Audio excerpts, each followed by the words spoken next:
Also good. Yes. So please take a look at number 3. Number 3 is a nice example of subtraction and addition. This is most like the first one we did. Please take a minute and check out number 3. See what you can do with it. Please don't move on to number 4 yet. That's right. So I need to multiply the first fraction, top and bottom, by something. What do I need to multiply the first fraction by? 5. Yeah, we're going to multiply top and bottom by 5. And how about the second fraction? 7. So times 7 times 7. And of course, I don't really need to do anything to that last fraction because the denominator is already 35. I don't need to do anything there. So here I'm going to get 15 35ths minus 14 35ths plus 2 35ths. Once I've gotten to this point, I need to recognize that my denominator in the end is going to be 35ths. Right? Remember that denominator stays as is. And then what would I do with all the parts of the numerators? The 15 minus 14 plus 2?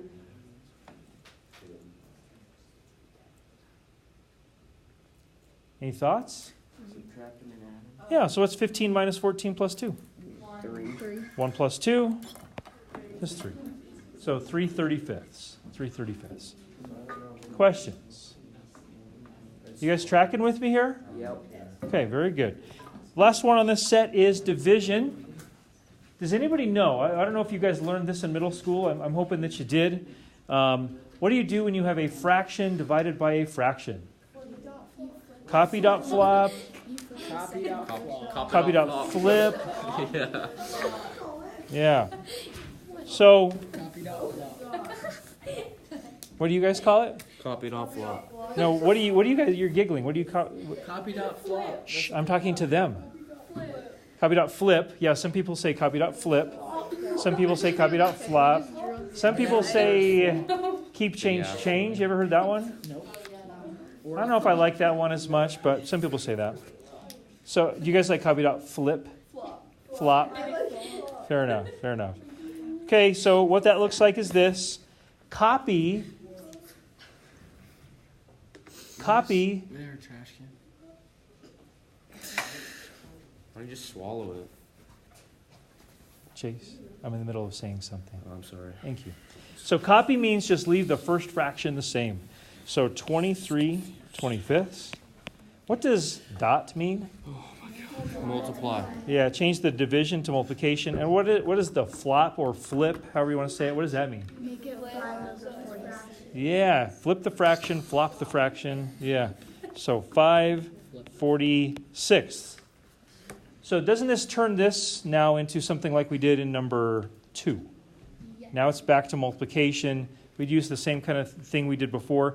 Does anybody see how Bree's idea of cross-canceling might actually be really effective here? You see it? Kate, what cancels with what? 23 and 46. Yeah, so 23 goes into 46 how many times?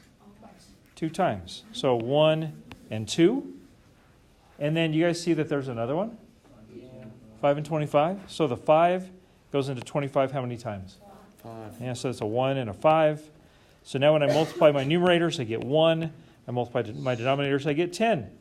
So my final value here would be 1/10. 1/10. Okay. So this is kind of all the operations with fractions. I think we'll take another like 8 or 9 minutes here, maybe 10 minutes. We'll do a little bit more practicing.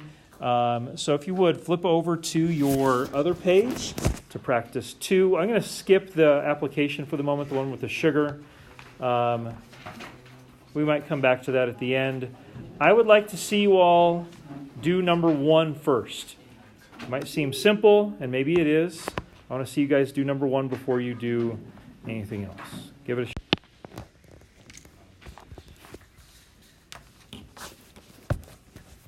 Okay, so we're doing 5 minus 8/3. 5 minus 8/3. If you like mixed numbers, that's fine. I will definitely try to push you away from mixed numbers as best I can. Sorry? I would prefer an improper fraction for answers, yeah, because Can you do number 2? You're good if you're getting this one right. So Bree has shown you a pretty nice example of what to do. She didn't exactly show you how she got her common denominator, but she did a nice job getting it, and I think her answer is correct. So if you want to check that out, you're welcome to it. Anybody write their answer a little bit differently than what she has? You guys okay with 7/3? A lot of the Algebra 1 students that I've worked with over the years have said that their middle school teachers have told them that you have to use mixed numbers. That they'd want you to convert this over to 2 1/3. I would rather you did not. Yeah, I'd rather you leave it as improper. It's easier because people get confused because is 2 1/3, is it 2 plus 1/3, 2 times 1/3, or something else entirely? And most people don't know. And that's a problem. 7/3 is clear. It's 7 divided by 2. Sorry.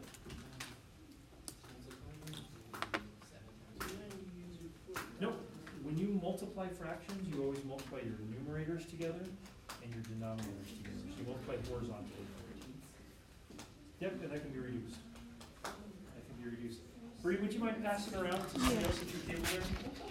Let's go ahead and try number 2.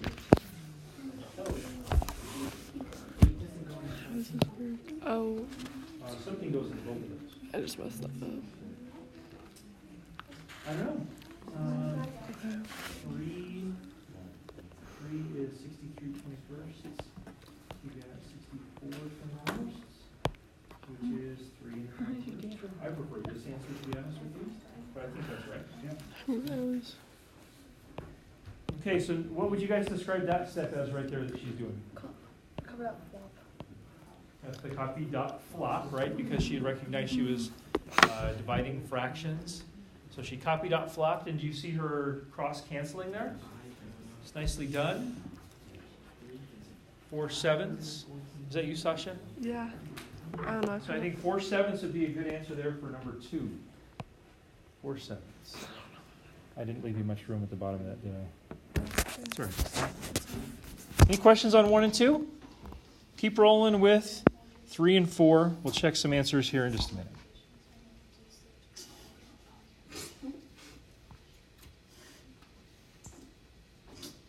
Wait, Mr. Anderson.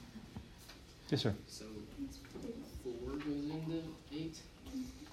So Or we're 2 doing goes the into 8/14. I think 2 goes into both. Yeah, So we would say 8 divided by 2 is 4, and 14 divided by 2 is 7. And that's where we get that 4/7. Oh. So when you reduce, you're basically saying, to the 8 and the 14, is there any number that goes into both? And you're right, 8 does not go evenly into 14, and 4 doesn't go into evenly into 14 either. But 2 goes into both. Mhm. So you divide by 2, both the numerator and denominator. Yeah. Yes, ma'am. Oh, yeah. If you get like this, and then do we have? I do want you to try to simplify everything. Yep, Okay. reduce to lowest If terms. we don't, we can. Yeah, for now, because I want you to be in the practice of recognizing what fractions are equivalent to others. Okay. So always ask yourself, can I reduce this? And if you can't, you can't. But if you can, you want to do it. Okay. Yeah. All right. How's it going, Sebastian?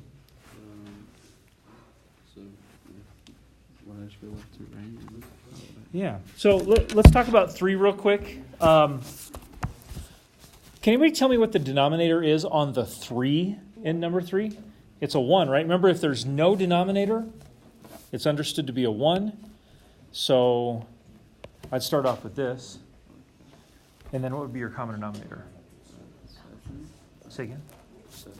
No, because I don't think 3 goes into 7 evenly.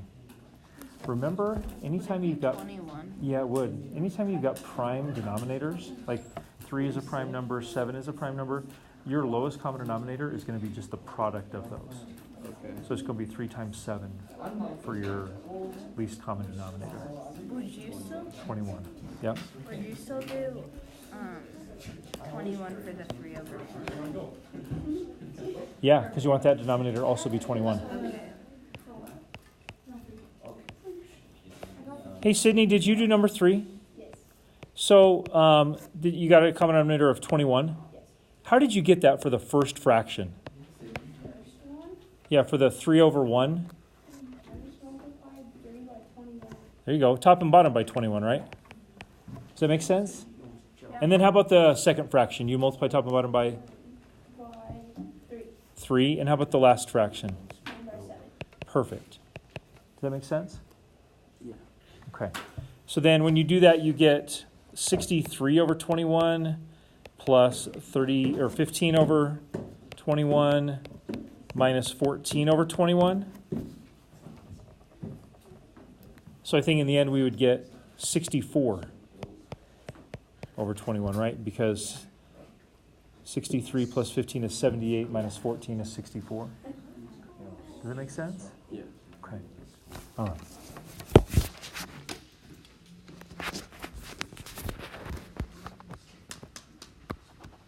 All right, so let's make number 4 our last one.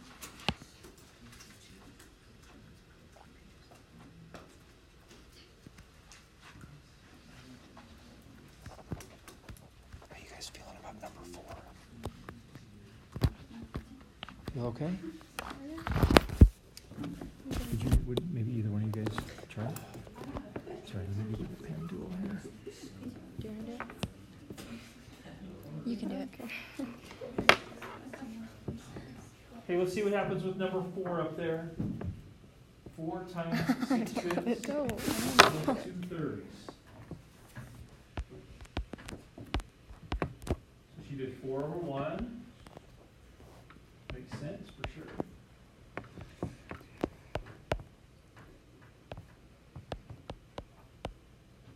Stop right there. Does that make sense to you all? She did that first multiplication. All right, keep going.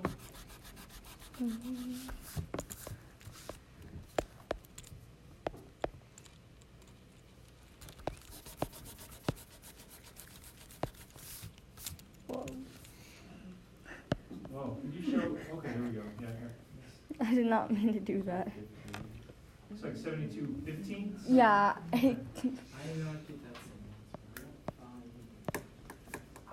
Let's see how this ends up. Let's see how this ends up. And now she's adding. So she's got 82/15. Okay, so and you said Mason. Wait, did he ask one of us to do it? Yeah. I was zoning out. Let's see here. Hardcore zoning. 5 7/15 for that, right? 75 from 82 is 7. That's 72. What do you guys think? 82/15 is you okay with that? Okay, and so Mason, you said you just got a mixed number that's a little bit different.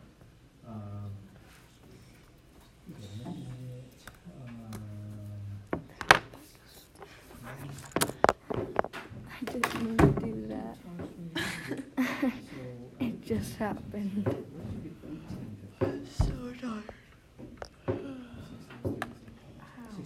Okay, so this is a heavy pen for an iPad. It is. It is, right? Or is that just me? Probably just me. That's just you. So order of opposites till you get the multiplication. Like what she was doing first. Yeah, Trevor.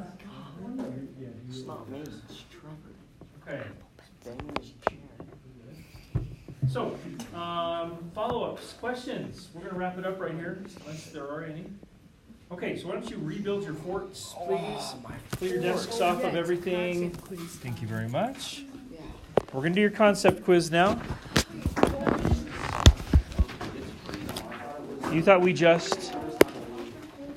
Was that you talking, Julia? No, somebody said I thought we just... Oh. So you just did your DMR quiz. So every